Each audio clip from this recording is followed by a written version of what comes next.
want to follow along with the document. So the EOS block producers began their call with a discussion on the recent proposal to increase RAM available on EOS from current 64 gig limit. This update increases EOS RAM gradually at 1 kilobyte per block. As of July 26, 9 a.m. Eastern, 15 block producers voted to approve that proposal, and it was implemented. So that means that currently the EOS network is adding 1 kilobyte of RAM per block. Hopefully that helps put some downwards pressure on the price of RAM.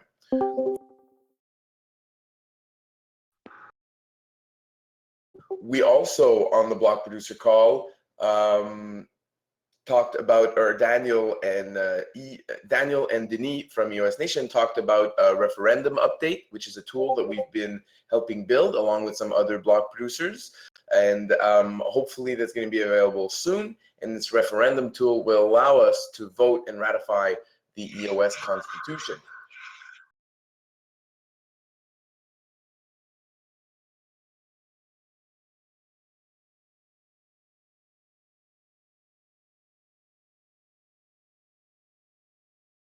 So that's pretty much the resume of the BP call that happened 2 hours ago. So I see we have a few more people joining us. Welcome, everyone.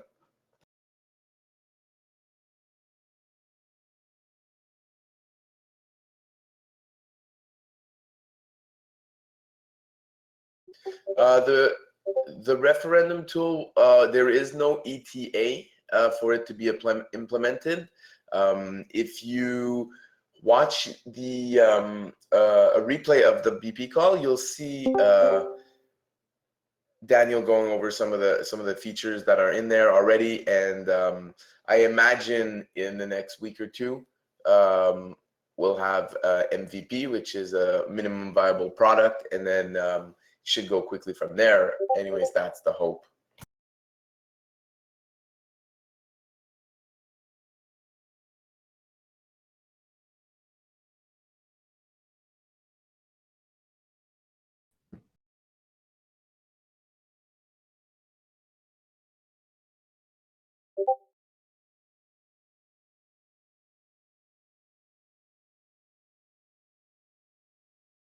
Again, thanks everyone for joining. For those of you who are new, I'm going to mute you guys when you get in here, and please type out your questions in the chat.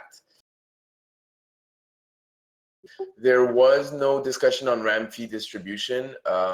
That's a bit, I think that's out of the purview of the block producer calls. But I'm sure there's going to be more and more RAM fee distribution discussion as you know, now that we have an increase in RAM that's been implemented on the network.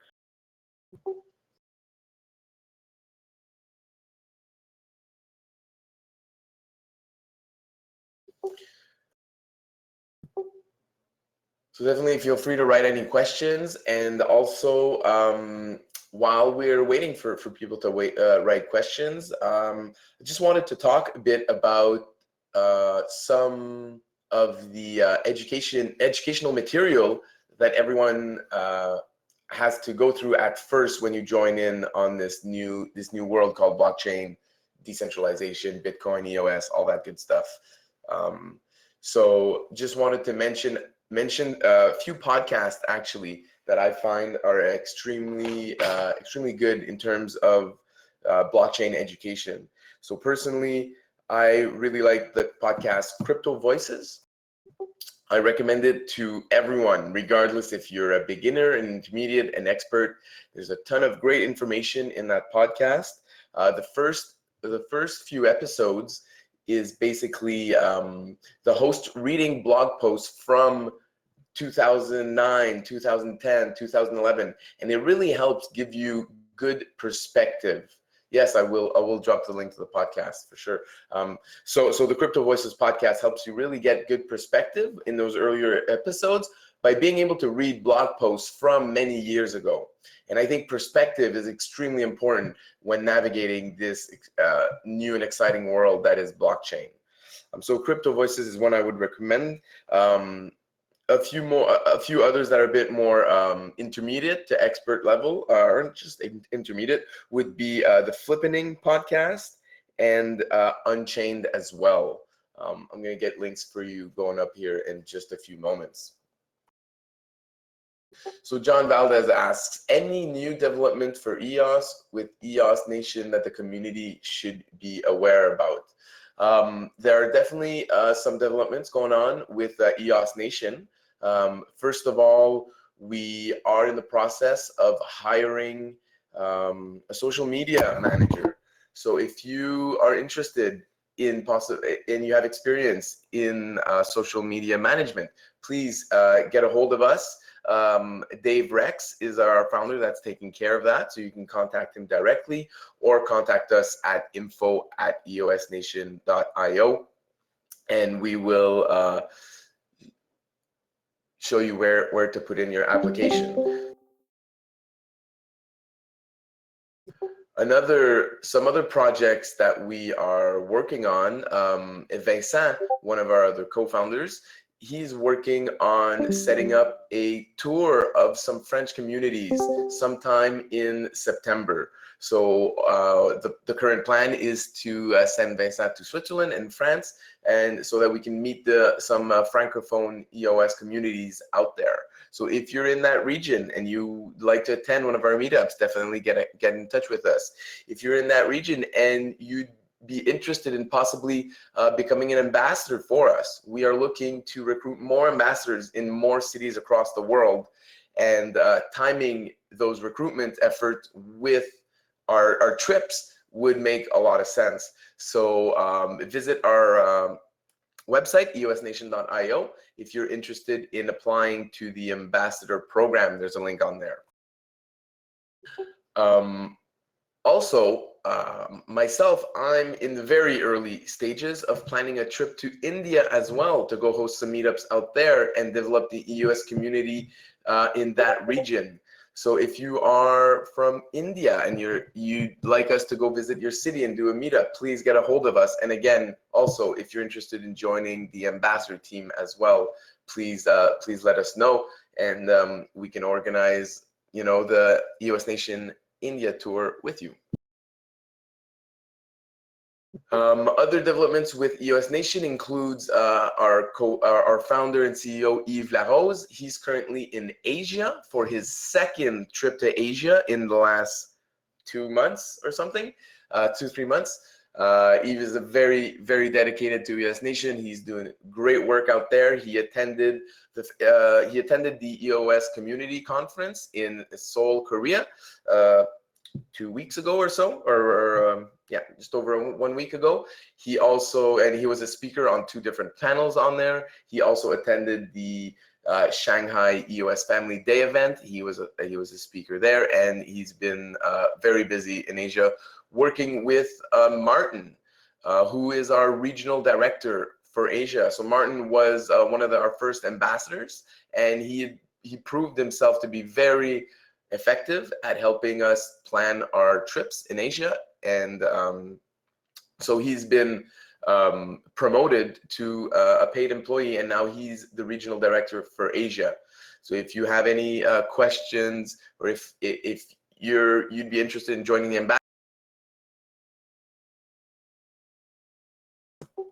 from Asia, please let us know, and we'll get you in touch with Martin.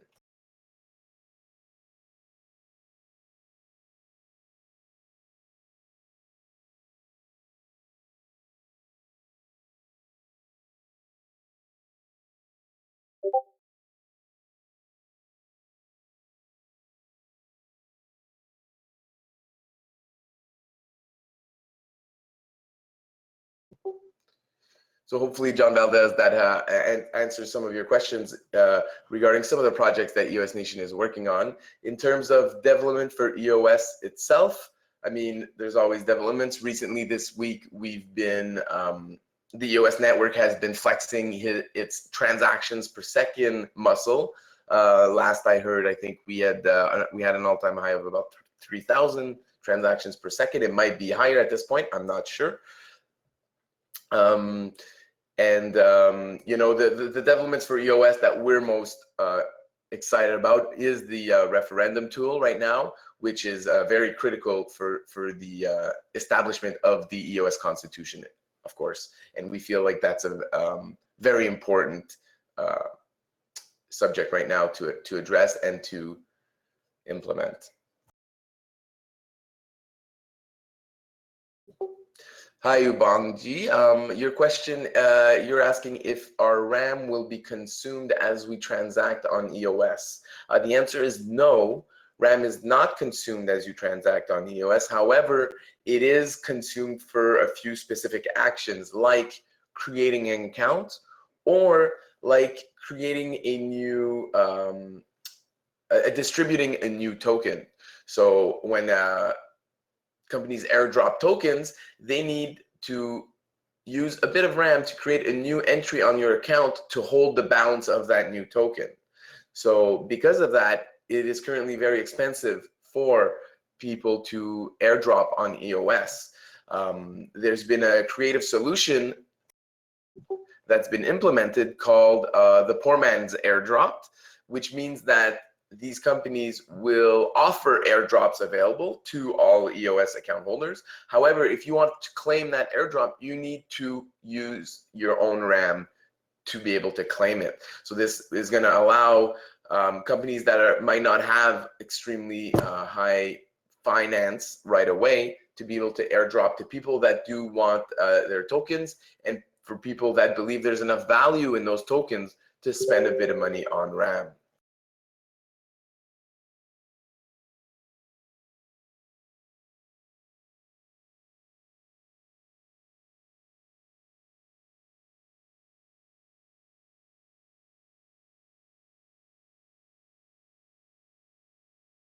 What do you mean exactly by will those tokens be claimable later on?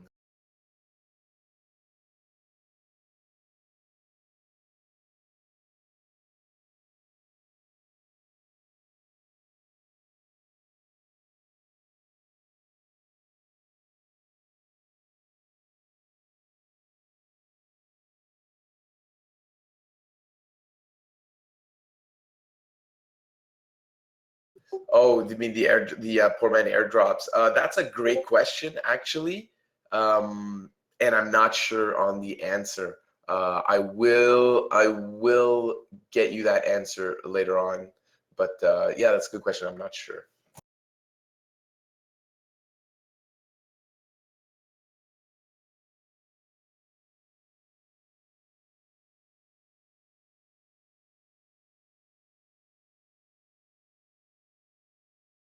Some people in the other social medias are asking for a link to this Discord chat, and I can't find it. If someone could post it in the chat, I'd appreciate it.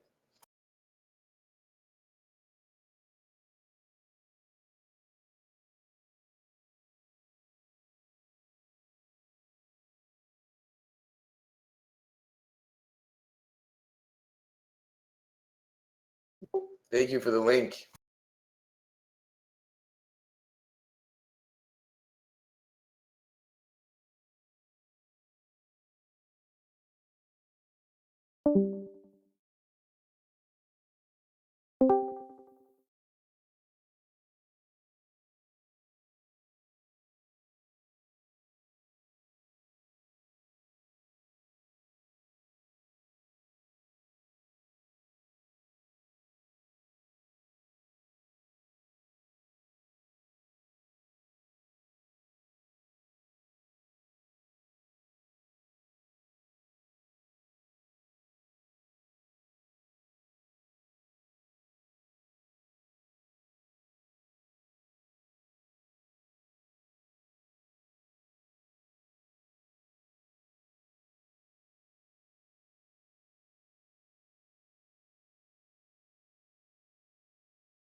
All right. Well, I guess I'm gonna talk a bit about the tools that I'm using these days.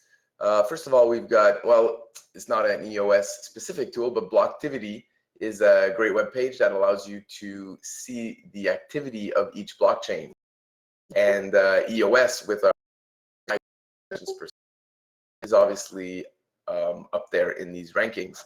So that's always a fun site to check out.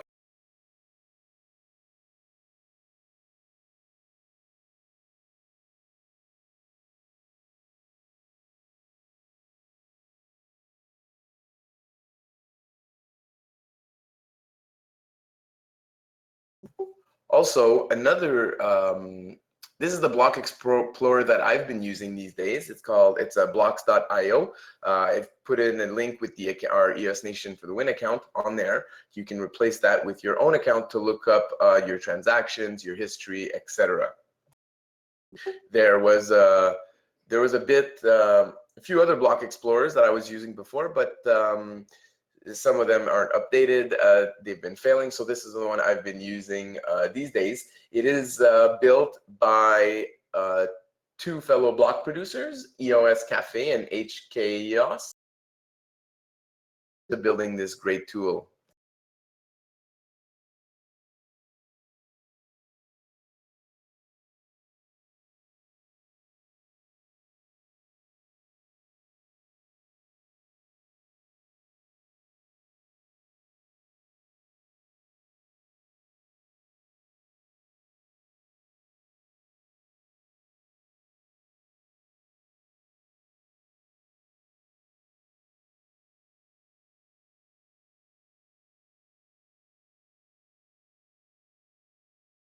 Apparently, I'm having a bit of a difficulty with my mic or connection. I'm not too sure, actually.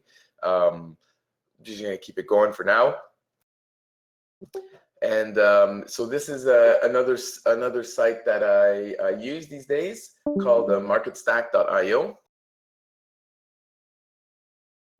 And this is a site that allows you to see the price of RAM.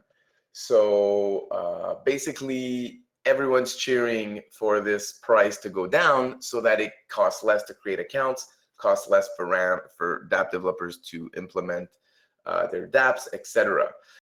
So with the recent signing of the new feature to add 1 kilobyte per RAM extra, there was actually an unintended consequences that happened, and there was an extra 1.5 gigs of RAM that was added right away on top of the extra 1 kilobyte per block that we're going to see moving forward. So looking at the RAM price chart right now, we can see that in the last few hours, you know, it's gone down, I don't know, 10%, 5, 10, 10%, which is good to see. And it is what we expected to see once there was an increase in supply. So we're definitely gonna, so now we're increasing supply at a rate of 1 kilobyte per block. Is that the optimal rate? Is that the rate that's gonna stay forever? No, it's not. We don't know what the optimal rate is yet. However, 1 kilobyte per block was a good conservative first step into increasing the amount of RAM available on the network. We're going to monitor that information. We're going to monitor the new data that's coming in, and we can adjust this rate either to add more RAM per block if needed, or even less RAM per block per needed if we see that demand is not as high as the speculators exit this RAM trading market.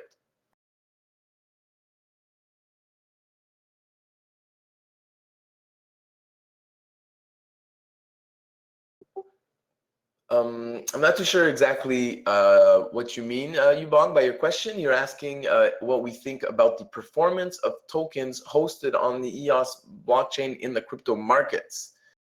I imagine you're asking about when are the tokens gonna hit the moon?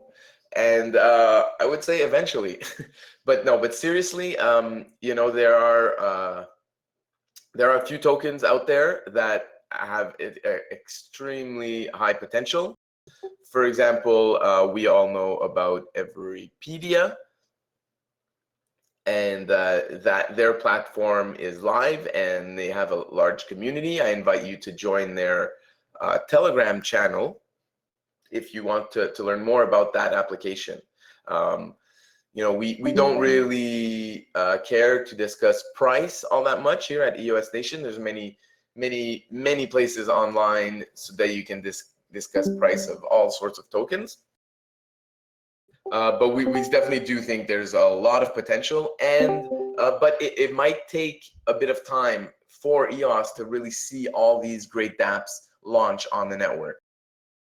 So I will advise that we all remain patient and that these dApps are coming. However, it might take a few more months before we really see some massive dApps that have that generate a lot of adoption for blockchain networks.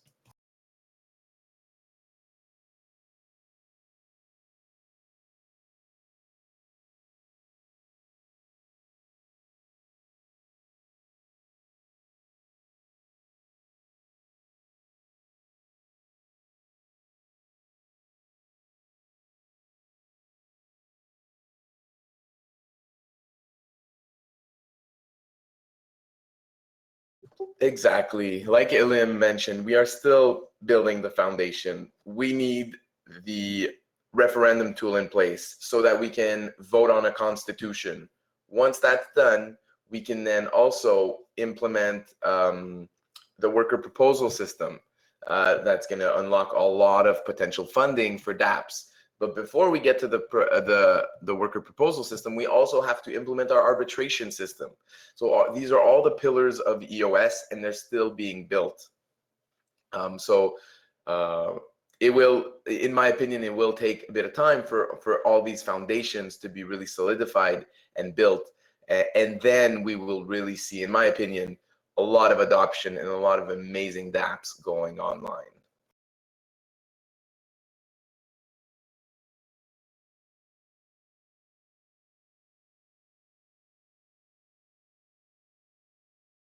So we are going to try to keep these amas to about 30 minutes. So we've got about 5 minutes left.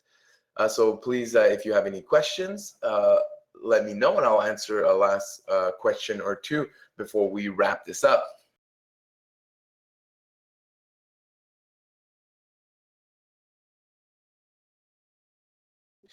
So Thierry asks a good question, and his comment is, what about the problem of low voting levels of participation and all the tokens being held on exchanges by people who do not even know that they can vote with their token?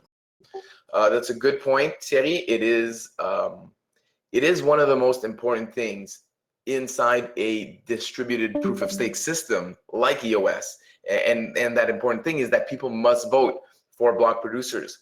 That's where the strength of the network comes from. It comes from a wide variety of token holders.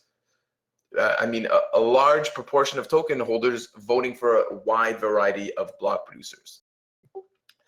Right now, I know that people can vote through Bitfinex, for example. So if you prefer to hold your tokens on exchanges, you can definitely hold it on Bitfinex and vote through their through them.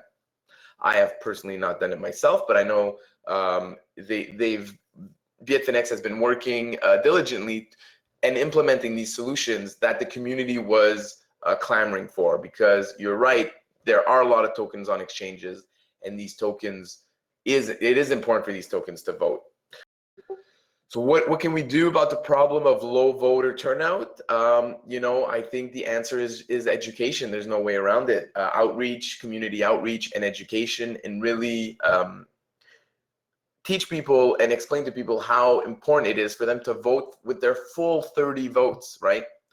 So what happened at the beginning of the network, you know, a month ago, we had a lot of large token holders from Asia that were voting only for a few block producers. And they were doing that, a lot of them through the proxy of these exchanges like Huobi and Bitfinex. And what happened is that the community let them know that, hey, it's important for these large token holders to vote for a lot of different block producers, not only just a few of them. And I know that Bitfinex and others reached out to these large token holders, explained to them the importance of voting for more than one or two block producers, and the large token holders did add more block producers to their votes.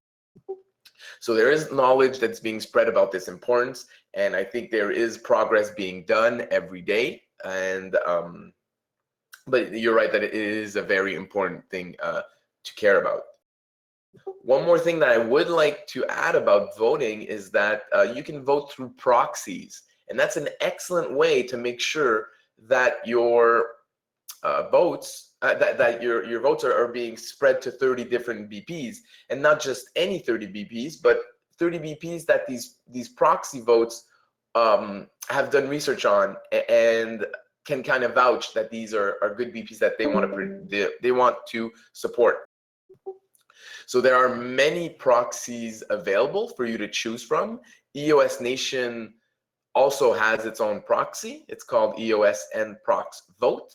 So if you want to vote for the same 30 block producers that we are currently supporting, all you need to do is set your account to the proxy vote, to our proxy vote, and then as we change the block producers that we support, your vote is going to change along with us. So for example, and of course, the block producers that we support have to be aligned with our values of professionalism, transparency, accountability, and integrity.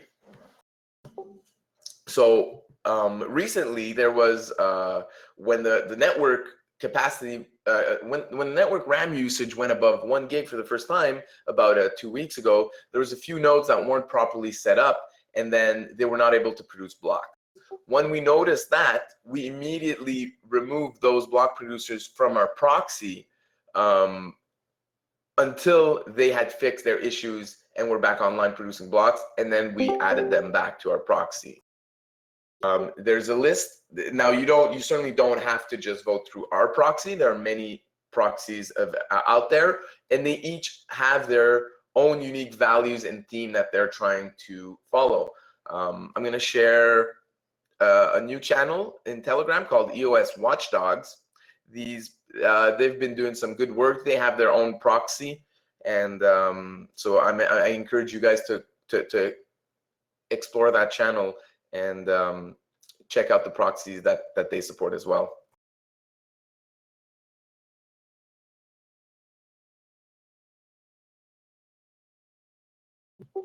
Last I saw, we were on the EOS Watchdogs proxy list, but I know their list changes often. Also, talking about proxies, if any of our community members find proxy list and we aren't on there, and you feel that we should be on there, please let them know, and also let us know. Let the founders know about these different proxies that you might find, so that we can communicate with the proxy managers to explain them why we feel that EOS Nation should be on those proxies.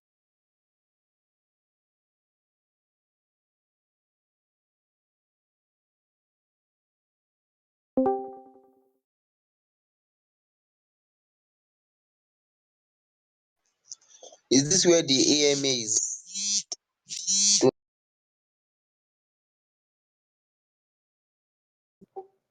Hello, Ahol Sigidian.